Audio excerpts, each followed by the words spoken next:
టీవీ49 news కి స్వాగతం. కొత్తపేట నియోజకవర్గంలోని ఆత్రేయపురం, కొత్తపేట, ఆలమూరు, రావులపాలెం మండలాల్లో తెలుగుదేశం పార్టీ కొత్త బూత్ కమిటీలు, యూనిట్ కమిటీలు, క్లస్టర్ కమిటీలు, గ్రామ కమిటీలు, మండల పార్టీ కమిటీలు, అనుబంధ సంఘాల ప్రక్రియ పూర్తి చేశారు. ఈ కార్యక్రమం పార్టీలోని పరిశీలకుల సమక్షంలో నిర్వహించబడింది. ఈ సందర్భంగా ఎమ్మెల్యే బండారు సత్యానందరావు నూతనంగా ఎంపికైన పార్టీ నేతలను అభినందించారు. పార్టీకి సైనికుల్లా పనిచేసి చంద్రబాబు నాయుడు సారథ్యంలో పార్టీని బలోపేతం నిలిపేందుకు అందరూ కృషి చేయాలని ఆయన ఈ సమావేశంలో క్లస్టర్ ఇన్ఛార్జీలుగా ముదునూరు వెంకటరాజు, ముళ్లపూడి భాస్కర్రావు, కరటూరి నరసింహారావు, కాయల జగన్నాథం, కంఠంశెట్టి శ్రీనివాసరావు, బూసి భాస్కర్రావు, కాముజు గంగాధర్రావు, గుత్తుల పట్టాభిరామారావు, జక్కపూడి వెంకటస్వామి, కాస సాగర్, మాసాబత్తుల ఆనందరావు తదితరులు పాల్గొన్నారు. వారు కూడా పార్టీకి తెలియజేయాలి. అఫీషియల్ గా ఈ రోజున అధికారికంగా ఒక్కసారి ఈ కమిటీలు ప్రకటిస్తే మీ బాధ్యతలు స్వీకరించి పార్టీ కోసం మీరు చురుకుగా ఉత్సాహంగా పాల్గొనడానికి అవకాశం ఉంటుందనే ఉద్దేశంతో నేను నిన్నటి వరకు కూడా వైజాగ్లో ఉన్నా 4 రోజులుగా. మరి ఈనాడు 4 మండలాలు ఇవాళ పూర్తి చేయాలని ఆలోచనతో పెట్టి కమిటీలన్నీ కూడా ప్రకటించడం జరిగింది.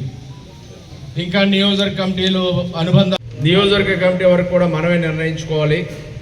జిల్లా కమిటీ, రాష్ట్ర కమిటీ వరకు పార్టీ అధిష్టానం నిర్ణయిస్తుంది. నియోజకవర్గ కమిటీలు కూడా పూర్తయ్యాయి. తొందరలోనే అవి కూడా విడుదల చేయడం జరుగుతుంది.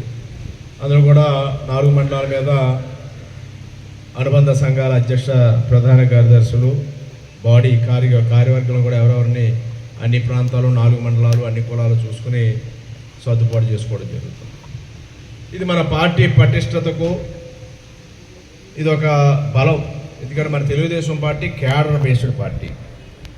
ఎన్ని ఆటుపోట్లు వచ్చినా, ఇబ్బందులు వచ్చినా అధిగమించి ఎన్టీ రామారావు గారి గ్లామర్ తోటి ఆనాడు తెలుగుదేశం పార్టీ ఆయన పెట్టడం జరిగింది. అప్పటి నుంచి ఇప్పటి వరకు కూడా చెక్కు చెదరకుండా పార్టీ అలా అజేయమైన శక్తిగా ముందుకు కదులుతుందంటే అది కార్యకర్తల బలం. అందుకే చంద్రబాబు నాయుడు గారు కార్యకర్తే అధినేత అని నాడు భావించాలని ఒక స్లోగన్ కూడా కార్యకర్తకి ఇచ్చే గౌరవంగా కార్యకర్తే అధినేత మన పార్టీకి అని వారు తెలియజేయడం జరిగింది. దాన్ని గమనించుకుంటూ మనం వెళ్ళాలి. చాలా కష్టపడ్డారు మీరందరూ, చాలా శ్రమించారు, అనేక ఇబ్బందులు, ఆటుపోట్లు తట్టుకున్నారు. మొన్న ఎన్నికల్లో అఖండమైనటువంటి మెజార్టీతో ఈనాడు మనం కూడా ఊహించలేదు. కొత్తపేట నియోజకవర్గం ఎప్పుడు బొటాబొటి 2000, 3000 ప్రజలు తెలివైన వాళ్ళు రకరకాల తీర్పులు ఇస్తూ ఉంటారు మన ప్రజలు.